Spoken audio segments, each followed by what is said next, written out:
네, 최근 세계적으로 인기를 끌었던 한국의 드라마가 하나 있습니다. 바로 오징어 게임이란 드라마인데요. 여러분 혹시 보셨나요? 그렇죠. 보실 수가 없죠. 청소년 이제 관람 불가 드라마라 못 보셨을 거라고 생각합니다만, 여러분 워낙 유명하기 때문에 여러분 대략적인 스토리를 알고 계실 것이라 생각합니다. 여러분 이 드라마에서는 큰 상금을 얻기 위해서 많은 사람들이 게임에 참여합니다. 그리고 이 게임에 참가한 사람들을 관리하는 관리 요원들이 있습니다. 그 요원들은 공통적으로 마스크를 쓰고 등장하는데요. 마스크마다 그 문양이 다릅니다. 동그란 문양은 바로 일꾼의 역할을, 또 세모난 문양은 병정의 역할을, 그리고 네모난 문양은 관리자의 역할을 상징합니다. 여러분 이 요원들은 각자의 마스크에 써있는 문양에 맞는 행동을 해야 합니다. 일꾼은 일꾼의 일만 해야 되고요. 병정은 병정의 일만 해야 합니다. 그리고 관리자는 관리자의 일을 해야 하는 것이죠. 여러분 왜 그렇습니까? 그것은 바로 그들의 정체성이기 때문입니다. 여러분 우리도 이 세상을 살아갈 때 각자가 생각하는 나의 정체성이 있다고 생각합니다. 학생이면 학생답게, 우리 첫째면 첫째답게, 막내면 막내답게, 뭐 어떤 우리가 속한 공동체에 어떤 역할이 주어졌다면 그 역할에 맞게 살아가야 한다라는 생각을 우리도 갖곤 합니다. 여러분 국가와 민족, 직업, 사회 등 우리는 살면서 날마다 우리의 정체성을 찾아가는 과정을 겪습니다. 우리 자신 안에서 그 정체성을 발견하기도 하고요. 사람들과의 관계 가운데 우리의 정체성을 발견하기도 합니다. 나의 정체성을 찾고 그 정체성에 맞게 행동하는 것이 우리의 일반적인 모습이죠. 여러분 저도 청소년 시기에 저의 정체성에 대해 고민했습니다. 저는 누구인가? 나는 왜 사는가? 라는 생각을 했죠. 여러분 우리는 이 세상에서 끊임없이 정체성을 찾으려는 노력을 하게 됩니다. 그런데 이 세상에서 우리에게 알려줄 수 없는 우리의 가장 중요한 정체성이 있다고 오늘 성경은 우리에게 이야기하고 있습니다. 우리를 우리답게 살게 하는 우리의 가장 중요한 정체성, 그 정체성을 우리가 오늘 함께 말씀을 통해 살펴보길 원합니다. 우리 말씀 6절인데요. 우리 6절 말씀을 우리 한 목소리로 함께 읽도록 하겠습니다. 시작! 호흡이 있는 모든 것들은 여호와를 찬양하라. 여호와를 찬양하라. 아멘. 오늘 본문 시편 150편 6절 말씀에 나오는 오늘 말씀을 보시면 호흡이 있는 모든 것들은 여호와를 찬양하라 라고 기록되어 있습니다. 여러분 여기 나오는 여호와란 바로 하나님을 뜻합니다. 오늘 성경 이 우리말 버전 말고 개역개정이라는 이전 버전을 보면 할렐루야라는 표현이 나옵니다. 여러분 할렐루야라는 표현 들어보셨죠?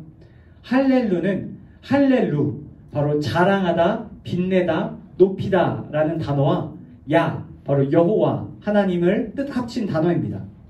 여러분 성경에는 수많은 단어를 반복해서 할렐루야라고 말하고 있습니다. 여호와 하나님을 찬양하는 것이 중요하다라고 말씀하고 있는 것이죠. 여러분 세상이 알려줄 수 없는 우리의 가장 중요한 정체성이 바로 오늘 이 6절 말씀에 나온 하나님을 찬양하는 자의 정체성인 것입니다. 여러분 하나님을 찬양하는 자는 어떤 사람을 말합니까? 하나님을 찬양한다는 것은요, 단순히 하나님을 높이는 노래를 부르거나 예배 시간에 하나님께 찬양 드리는 것을 넘어서서 모든 삶의 모습을 통해서 하나님을 드러내고 하나님께 영광을 돌리는 것을 말합니다. 여러분 오늘 시편 기자는 이처럼 하나님을 드러내고 높이는 우리가 가져야 할 가장 중요한 정체성을 말하면서 그것에 대해서 세 가지로 우리에게 알려주고 있습니다. 우리 그 세 가지를 우리 함께 나누고 말씀을 맺으려고 하는데요. 우리 한번 보여주세요. 제가 영어로 정리했습니다. 네, 우리 같이 한번 읽어볼까요? 첫 번째 시작. Where, what, how. Where, what, how.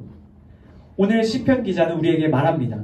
우리가 어디에서 하나님을 찬양해야 하는지, 그리고 우리가 하나님의 어떠한 것들을 찬양해야 하는지, 그리고 우리가 하나님을 어떻게 찬양해야 하는지 우리가 들을 수 있습니다. 우리 이 세 가지를 우리 차례대로 한번 보도록 하겠습니다. 첫 번째입니다. 우리 1절 말씀 다시 한번 읽겠습니다. 시작. 여호와를 찬양하라. 그분의 성소에서 하나님을 찬양하라. 그분의 능력이 머무는 하늘에서 여호와를 찬양하라.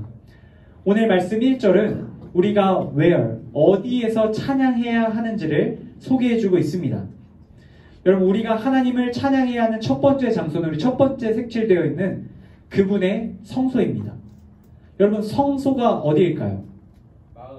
마음. 좋은 대답이에요. 성소란 거룩하게 구별된 곳입니다. 마음일 수도 있고요. 특별히 오늘 성경 시편 기자가 말하는 이 성소는 예루살렘 성전을 이야기합니다. 하나님을 예배하기 위해서 특별히 만들어진 공간, 구별된 시간, 바로 그것을 바로 성소라고 말하고 있는 것이죠. 여러분, 우리로 대입해서 이야기하면 바로 우리가 지금 드리고 있는 이 파워웨이브 예배, 이 9시부터 10시 10분까지 드리는 이 예배의 자리와 시간, 바로 이곳에서 하나님을 찬양해야 한다라고 시편 기자는 말하고 있는 것이죠. 여러분, 너무나 당연하죠. 예배 시간에 와서 하나님을 높이고 드러내고 찬양하는 것은 너무나 상식적이고 당연한 일입니다. 그런데 중요한 것은요, 바로 그 뒤에 나오는 부분입니다. 우리 그 뒤에 나오는 초록색 글씨를 한번 다시 읽겠습니다. 시작. 그분의 능력이 머무는 하늘에서. 여러분, 시편 기자는 이렇게 말하는 거예요. 우리가 하나님을 찬양해야 할 첫 번째 장소는 구별된 장소, 거룩하게 마련된 하나님을 예배하는 처소여야 합니다. 그런데요, 여러분 잊지 마세요. 우리가 또 예배해야 할 곳이 있으니 그곳은 바로 하나님의 능력이 머무는 하늘입니다. 여러분, 쉽게 말씀드릴게요. 하나님의 능력이 머무는 하늘이라는 것은 하나님의 손길이 미치는 하늘 아래 모든 곳을 의미하는 것입니다. 쉽게 말해서요, 교회 밖에 우리가 살아가는 삶의 모든 자리에 하나님의 능력이 임할 수 있는 곳이라면 그곳이 어디든 하나님을 찬양해야 한다라고 말씀하고 계신 것이죠. 여러분, 특별한 장소인 교회, 예배당에서 뿐만 아니라 우리가 머무는 집과 학교와 학원과 오락실과 우리가 머무는 모든 식당과 카페와 독서실 모든 공간에서 하나님을 찬양하는 것이 마땅하다라고 오늘 시편 기자는 이야기하고 있는 것이죠. 여러분, 바라기는 여러분 모두가 삶의 모든 자리에서 하나님을 찬양할 수 있게 되기를 바랍니다. 여러분, 우리가 예배에 나와 주일만 하나님을 예배하고 찬양하고 높이는 것이 아니라요, 여러분들이 머무는 그 모든 곳, 여러분들이 밟는 그 모든 땅에서 하나님을 찬양하는 모습들을 보일 수 있기를 바랍니다. 여러분, 두 번째입니다. 우리 2절 말씀, 우리가 무엇을 찬양해야 할지 우리 2절 말씀에 나오는데요, 우리 다시 한번 한 목소리로 읽겠습니다. 시작. 그분의 놀라운 일들을 두고 여호와를 찬양하라. 그분은 한없이 위대하시니 그것을 따라 여호와를 찬양하라. 아멘. 여러분, 2절 말씀은 우리가 무엇을 찬양해야 하는지를 이야기해주고 있습니다. 그 첫 번째, 바로 파란색 글씨 첫 번째 나온 것은요, 그분의 놀라운 일들입니다. 한 단어로 바꿔서요, 행동입니다. 하나님께서 이 삶 가운데 행하신 행동, 이 세상에 행하신 행동을 우리는 찬양해야 한다라고 말합니다. 두 번째, 그분은 한없이 위대하시니 하나님의 위대한 성품을 말합니다. 첫 번째, 하나님의 행동. 두 번째, 하나님의 성품. 하나님이 그동안 하신 일들을 찬양해야 하고요, 하나님이 가지고 계신 고유한 성품을 또한 찬양해야 한다라고 말합니다. 여러분, 우리는 성경의 창세기부터 요한계시록까지 말씀을 읽어가며 하나님께서 이 세상에서 어떤 일들을 행하셨는지 확인할 수 있습니다. 하나님께서는 이 세상을 창조하셨고 하나님의 백성을 택하시고 그 백성들을 인도하시는 분이십니다. 만물을 창조하시고 다스리시며 은혜를 베푸시는 분이시죠. 성경은 하나님께서 이 세상을 얼마나 사랑하셨는지, 그리고 이 성경을 읽고 있는 우리를 얼마나 사랑하고 계신지 우리에게 분명히 여러 가지 사건을 통해 말씀하고 계십니다. 우리는 성경을 통해 나타난 하나님의 아름다운 일들을 통해 하나님을 찬양할 수 있어야 해요. 두 번째, 우리가 하나님을 찬양할 수 있는 두 번째 이유, 하나님의 성품을 우리는 성경을 통해 발견할 수 있습니다. 성경 속에는 하나님의 사랑과 자비와 온유와 진실과 성실과 인내와 거룩과 긍휼과 의로움과 그 외에 수많은 하나님의 아름다운 성품들이 등장합니다. 이처럼 하나님의 아름다운 성품으로 하나님이 우리를 대해 주시기 때문에 우리는 그 하나님의 성품을 찬양해야 한다는 것이죠.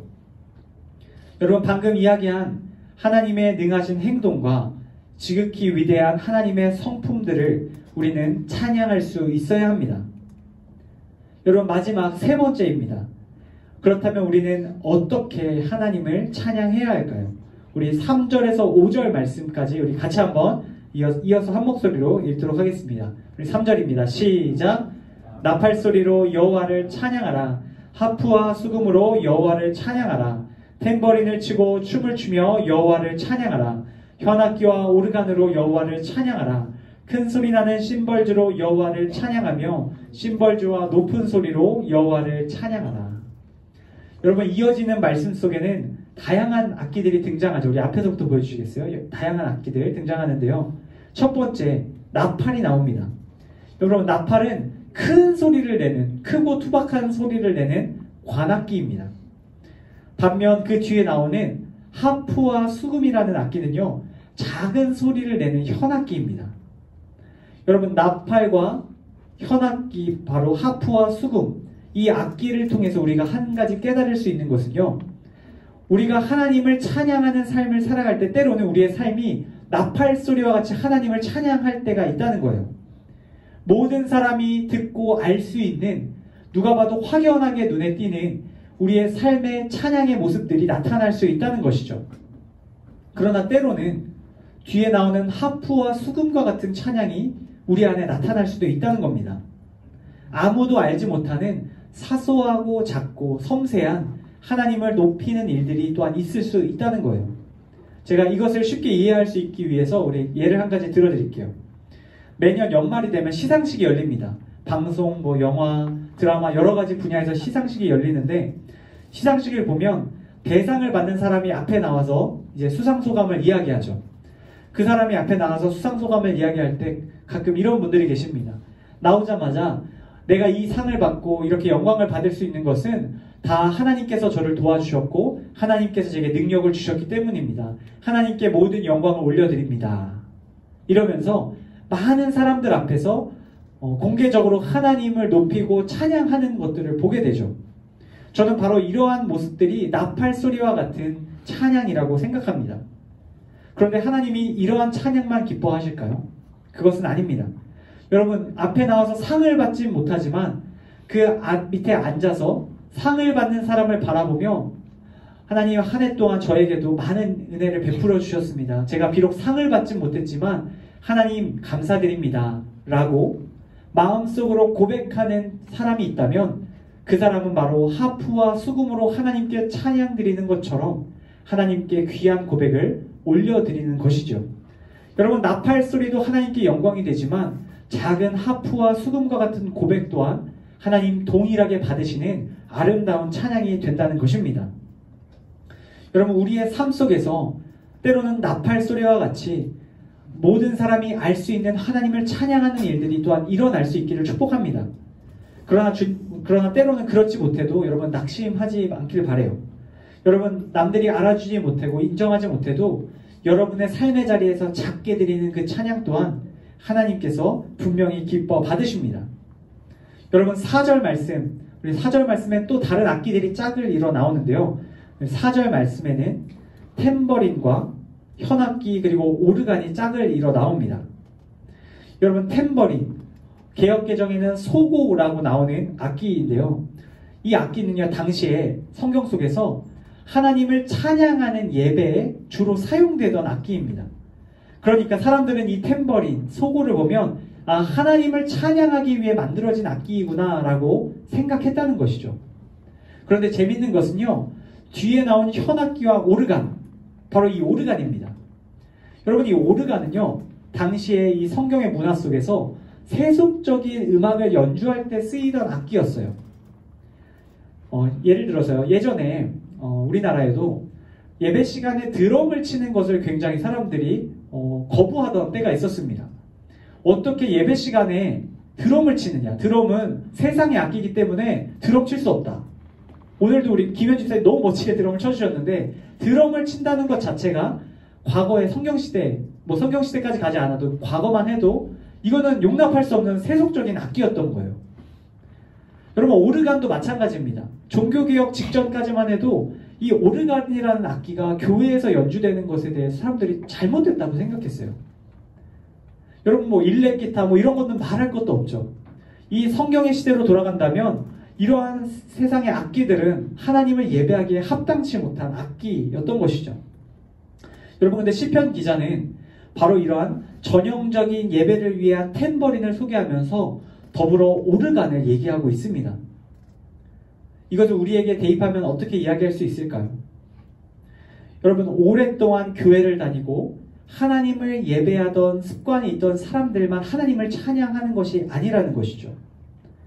그동안 하나님을 모르고 이 세상 가운데 머물러 있던 하나님을 찬양하기에 합당치 않아 보이는 사람들 역시도 하나님을 찬양하는 인생이 될 수 있다고 오늘 기자는 이야기하고 있는 것이죠. 여러분 탬버린 같은 인생도 오르간 같은 인생도 모두가 하나님을 찬양하기에 부족함 없는 인생인 것입니다. 여러분 탬버린과 오르간이 합을 이뤄서 함께 하나님을 예배할 때 하나님을 찬양할 때 하나님께서 그러한 인생을 그러한 모습을 기뻐하신다고 말씀하고 계신 것이죠. 여러분 마지막입니다. 5절 말씀 한번 보여주시겠어요? 5절 말씀을 다시 한번 읽겠습니다. 시작. 큰 소리 나는 심벌주로 여호와를 찬양하며 심벌주와 높은 소리로 여호와를 찬양하라. 여러분 마지막 5절 말씀에도 재미있는 우리 악기가 나옵니다. 심벌주인데요. 심벌주는 심벌주인데 이 두 가지 심벌주가 다른 유형으로 소리를 냅니다. 첫 번째 심벌주는 무슨 소리를 내요? 큰 소리를 냅니다. 두 번째 심벌주는 무슨 소리를 내요? 높은 소리. 큰 소리, 작은 소리, 높은 소리, 낮은 소리. 여러분, 이 심벌주는 분명 비슷하게 생겼습니다. 그런데 하나는 큰 소리를 내는 기능을 한다는 거예요. 또 다른 심벌주는요, 높은, 음역대가 높은 소리를 내는 기능을 한다는 거예요. 여러분, 이게 무슨 뜻입니까? 같은 심벌주처럼 보이지만 서로 다른 방식으로 찬양할 수 있다는 거예요. 여러분, 하나님께서는 우리가 비슷하게 생겼지만 각자 다른 직업으로, 다른 삶의 모습으로 찬양받기를 원하십니다. 그리고 서로의 찬양 드리는 모습들이 존중되기를 원하세요. 여러분, 내가 생각하는 하나님을 찬양하는 인생이 이렇다고 생각하면 그렇게 하나님을 찬양하면 되는 겁니다. 내 옆에 있는 친구가 자기만의 방식으로 하나님을 찬양하는 것을 보면서 나와 다른 방식으로 하나님을 높인다고 정죄해서는 안 된다는 거예요.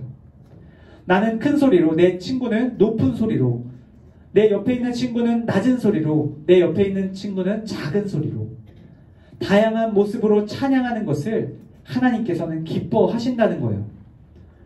여러분, 서로 다르지만 같은 마음으로 하나님을 찬양할 때 그러한 소리들은 모여 하나님을 높이는 아름다운 하모니가 되는 것이죠. 여러분, 바라기는 저와 여러분들이 다양한 모습을 서로 존중하며 조화를 이뤄 하나님을 찬양하는 인생들이 되기를 축복합니다. 여러분, 말씀을 정리하고 맺으려고 합니다. 우리는 모든 곳에서 하나님을 찬양하는 인생을 살아야 하는 것입니다. 우리가 하나님을 예배하는 이 예배의 처소뿐만 아니라 삶의 모든 자리에서 하나님을 예배하고 찬양하고 높일 수 있게 되기를 바랍니다. 또한 우리는 하나님을 찬양할 때 하나님께서 우리에게 행하신 놀라운 일들을 찬양할 수 있기를 원합니다. 또한 하나님의 놀라운 성품들, 하나님이 갖고 계신 아름다운 성품들을 기억하며 찬양할 수 있기를 바랍니다. 끝으로 우리는 다양한 모습을 서로 존중하고 이해하며 하나 되어 하나님을 찬양하기를 원합니다. 차별 없이 조화를 이루어 서로를 배려하며 하나님을 찬양할 때 하나님께서 그러한 찬양을 기뻐 받으실 줄 믿습니다.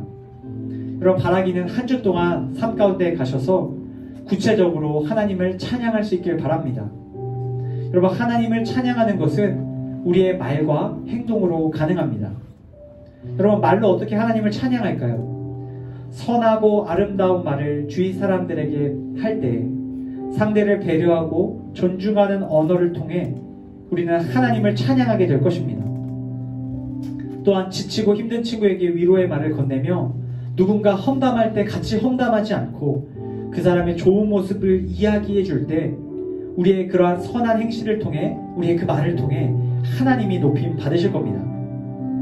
또한 우리가 남을 대할 때 선하게 대하고 사랑으로 섬기며 그들을 위하여 헌신할 때 우리의 행동을 통해 또한 하나님이 찬양받게 되실 겁니다. 여러분 주위에 힘든 일을 겪고 있는 친구가 있다면 그 친구에게 다가가 그 친구를 안아주고 그 친구에게 필요한 도움을 베풀 수 있기를 바랍니다. 정직하게 행하시고요. 나와 다툰 친구에게 먼저 화해의 손을 내미십시오. 바로 그러한 용기 있는 행동을 통해서 우리 가운데 거하시는 하나님을 사람들이 보게 될 것입니다. 이번 한 주 동안 한 가지 말과 한 가지 행동을 통하여 하나님을 찬양하는 삶을 살고 돌아오실 수 있기를 바랍니다. 말씀을 맺으며 제가 짧은 이야기 하나 들려드리도록 하겠습니다. 김하종 신부님의 이야기입니다. 이 김하종이란 신부님께서 경기도 성남시의 어느 한 한적한 골목길 앞에 안나의 집이라는 밥집을 무료 급식을 배식하는 곳을 차렸다고 합니다. 여러분 이 김하종 신부님은 이탈리아에서 안정적인 삶을 포기하고 한국에 오셨습니다. 그가 매일 새벽 직접 재료를 다듬고 밥을 지어 사람들에게 그 급식을 베풉니다. 사람들은 다 이 김하종 신부에게 와서 묻죠. 왜 한국까지 와서 굳이 이런 힘든 일을 하십니까? 그때 김하종 신부님이 이렇게 대답했다고 합니다. 저는 하나님께서 제게 보여주신 사랑을 따뜻한 밥 한 그릇을 통해 전하고 싶습니다. 밥은 단지 음식이 아닌 사람의 마음을 어루만지는 하나님의 위로라고 생각합니다. 여러분 하루는 한 노숙인이 울먹이며 김하종 신부에게 다가와 이렇게 말했다고 합니다. 신부님, 저는 이 세상에서 완전히 버려진 사람이라고 생각했습니다. 그런데 이곳에서 아침부터 밥을 준비해서 대접하는 신부님의 밥 한 그릇을 통해서 살아갈 용기를 얻었습니다. 하나님께서 나를 위로하고 계신다는 것을 깨닫게 되었습니다. 여러분 이 김하종 신부님처럼 대단한 일은 아니더라도 여러분 주변 가운데 여러분의 말과 행동으로 하나님의 살아계심, 하나님의 사랑을 여러분 전할 수 있기를 바랍니다. 하나님을 높이며 하나님께 영광 돌리는 것, 그것이 바로 우리의 가장 중요한 정체성임을 기억하며 하나님을 찬양하는 인생들로 또 한 주간 삶 가운데 살아내고 돌아오는 우리 사랑하는 파워웨이브 여러분 다 될 수 있기를 주님의 이름으로 간절히 축복합니다.